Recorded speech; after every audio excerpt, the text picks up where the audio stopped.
My name's Chloe. I'm 36 years old, and life has taken me through some twists and turns. I've been married before, worked as a bartender, but now I'm a stay-at-home mom to a lively 3-year-old boy. Life is good now, but my first marriage was a disaster, mostly due to my ex-husband. But there was another factor. My younger sister, Jessica, who's just 2 years younger than me, managed to steal my then-husband right out from under my nose. This all happened 3 years ago. Just 2 months back, around New Year's, I ran into my ex and Jessica at church, of all places. When we told them that the child with us was fathered by my ex-husband, they were stunned. Their faces dropped, especially since I knew they were struggling to have a child themselves. It was a small moment of relief, a little payback for the betrayal they inflicted on me. Back then, I was bartending at a well-known bar, the kind of place frequented by politicians, bureaucrats, and business moguls. I had some experience bartending elsewhere, but landed this gig through a friend's introduction. After working there for a few months, I met the man who would become my ex-husband, a government official. I was around 30, thinking it was time to settle down. He was clearly smitten, telling me, "You're really cute, totally my type." I wasn't impressed by his bureaucratic status, but his flattery won me over. I remember him saying, "I would never do anything to make a beautiful woman like you sad." In hindsight, I deeply regret believing those words. Our marriage lasted only 2 years, and the only time I felt truly happy was during the first 2 months. Despite his demanding job, my ex-husband always came home with a smile, at first, but those smiles eventually faded. To cut to the chase, he was careless with his relationships with women, viewing all his social engagements as just another part of work. I later found out he had been flirting with women at every party he attended, though at the time, I had no idea. I used to greet him with, "You must be tired after all that networking today. Want to take a bath?"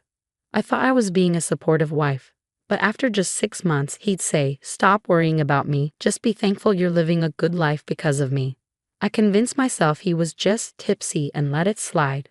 Looking back, I feel like crying from all the effort I put into our relationship. Jessica, my younger sister, and I couldn't be more different. Growing up, she always wanted what I had, my jewelry, my clothes, everything. If she couldn't get it from our mom, she'd just take it from me. When confronted, she'd cry and say, "But everything that belongs to you belongs to me." That little sister, who was a bully back then, grew up to be an adult bully. After a year of marriage, we attended a family event at my parents' house. My husband had seen Jessica a few times before, but this time they had a little chat. I overheard him tell her, "You're quite different from your sister, a different kind of beauty." From that moment, Jessica probably set her sights on my husband. After that, my husband seemed even more disinterested in me. When I'd suggest we go out, he'd dismiss me with, "Forget it, you know I'm not available, so why even ask?" I put up with it for a while because we both wanted a child. The love might have been gone, but the desire for a child remained. However, tests showed the problem lay with him, not me. Despite the diagnosis, we continued to seek treatment, and before I knew it, a year had passed. By then, I'd stopped worrying about what my husband was doing or where he was. I figured he was involved with other women, but I never imagined one of those women would be my own sister. I was utterly blindsided. It wasn't some dramatic revelation. It was Jessica, casually saying, "You know, sis, your marriage is pretty much over. But if you're not careful, you'll lose more than just your marriage," Jessica hinted with a sly smile. "What are you saying? Don't tell me you, whatever happens, it's your fault," she continued, her words dripping with both naivety and malice. Seeing Jessica like this after so long sent chills down my spine. After that conversation, I confronted my husband, desperate for the truth. "Hey, you're not having an affair with my sister, are you? Tell me it's not true." "What if I am?" he replied, dodging my question. "Don't dodge the question. Just tell me," I pressed. "God, you're so annoying." "Fine, yes, I am." "So what now? Want a divorce?" "You're the worst. Do you even realize what you're doing? You should be saying that to your sister. She's the one who came on to me. Even if she did, why would you go along with it?" "Well, I'm a guy. Can't help it," he said nonchalantly. "I can't believe you're doing this with Jessica. You know what? Fine, we're done." We were always over anyway. Bye. Even though the love between us had been gone for a while, Learning he cheated with Jessica was a hard pill to swallow. The casual way he admitted it felt like both of them were mocking me. The frustration was unbearable. I divorced him right after this shocking truth came to light. As for Jessica, I cut her off with a simple email and chose to leave it all behind. About a month later, an unexpected turn came my way. A former colleague from my finance days reached out.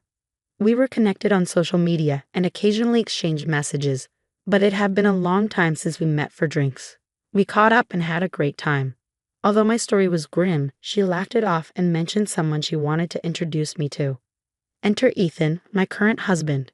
Ethan was her investment buddy. He was just an average office worker, but had a knack for investing, managing a significant portfolio. They'd become friends through offline meetups she organized based on his investment blog. I took an instant liking to the upbeat Ethan. "I've been divorced before, is that all right?" I asked. "I'm still single, is that okay?" he replied with a smile. We both just laughed it off. Ethan and I clicked right away, and we started dating almost immediately. After about 6 months, we got married. "Chloe, want to invest in me, marry me?" Ethan asked with a grin during his unique proposal. I couldn't help but laugh. His proposal felt right, like something that would lead to happiness for the rest of our lives. The truth is, I was already pregnant with Ethan's child even before we got married. Actually, shortly after we started dating, we'd both been considering marriage, so finding out about the pregnancy sped up the timing. 2 people in love and a precious baby, the fruit of our love. I couldn't be happier. For our first holiday season together, Ethan suggested, "Let's go to church and pray for the health of our adorable baby." The fact that everything happened so quickly must be destiny, don't you think? "Sounds good, yes, let's go," I agreed. In the midst of our newfound happiness, something unexpected happened at the church we were attending for service. Guess who we ran into? My ex-husband and Jessica. Seeing them together for the first time in over a year, they really seemed like a married couple. I had already told Ethan all the miserable details about these two. "Hey, I'm going to talk to them. Is that okay?" I asked Ethan. "I don't mind. You sure you're okay with it?" "Yeah, I'm fine.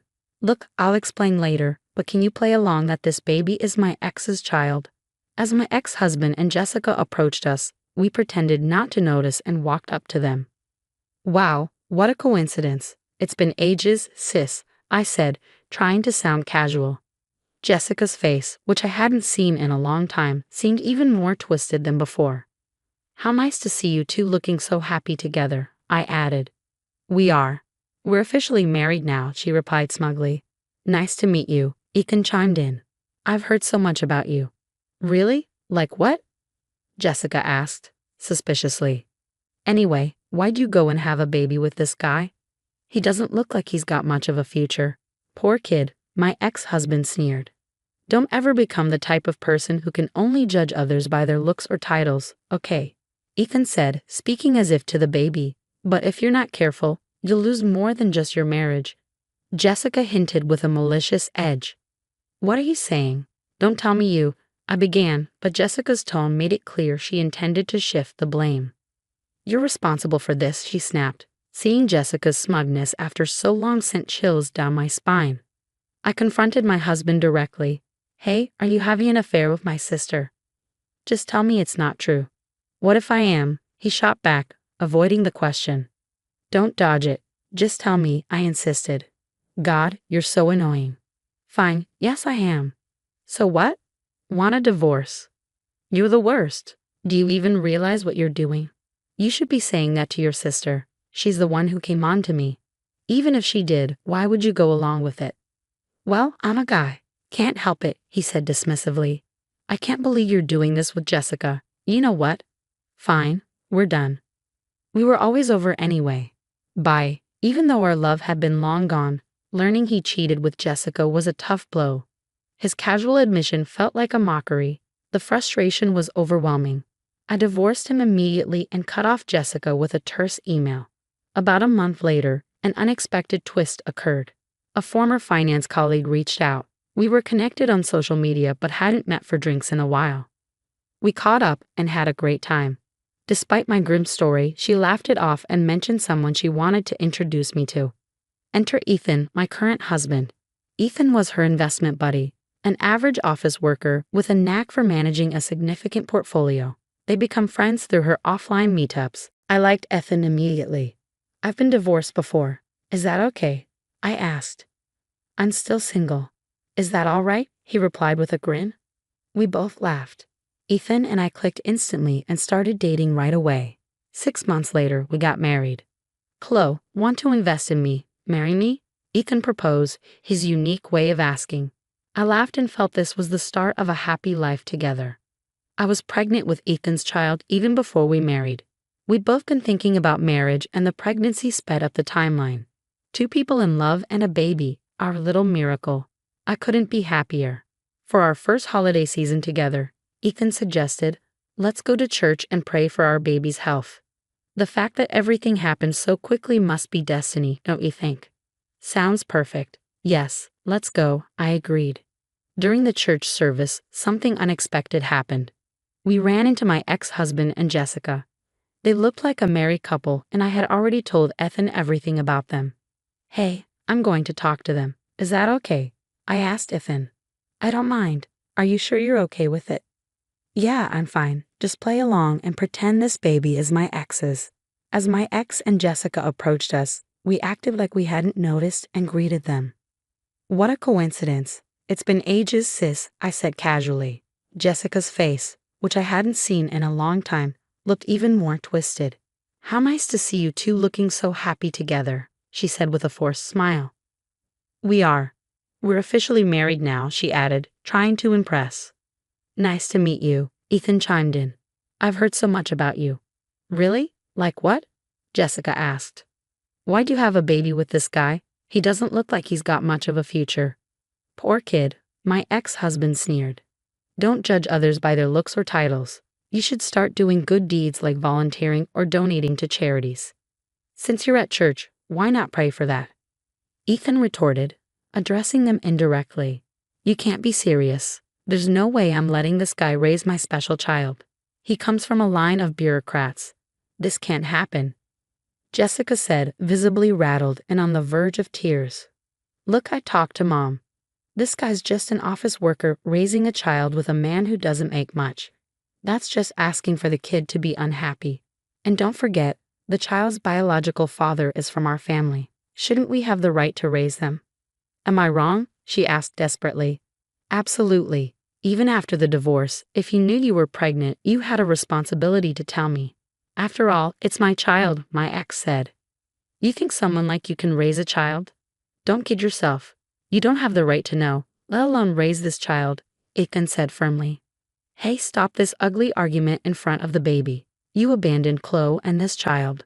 Remember, as Chloe said, you have no obligation to be informed or involved. And for your information, I might be an office worker, but I've done well in investments. I actually have more assets than you. I don't mean to brag, but don't worry, this child won't be unhappy. Shall we go, Chloe? Ethan asked. Yeah, take care, especially you two, the careless womanizer and the greedy one. Ignoring the flustered and frustrated pair, we left the church. I'm sorry you got caught up in this, and thank you for going along with me, I said to Ethan. No problem at all. Honestly, I'm impressed with how well you handled it. That was some award-winning acting. I fell for you all over again, he replied.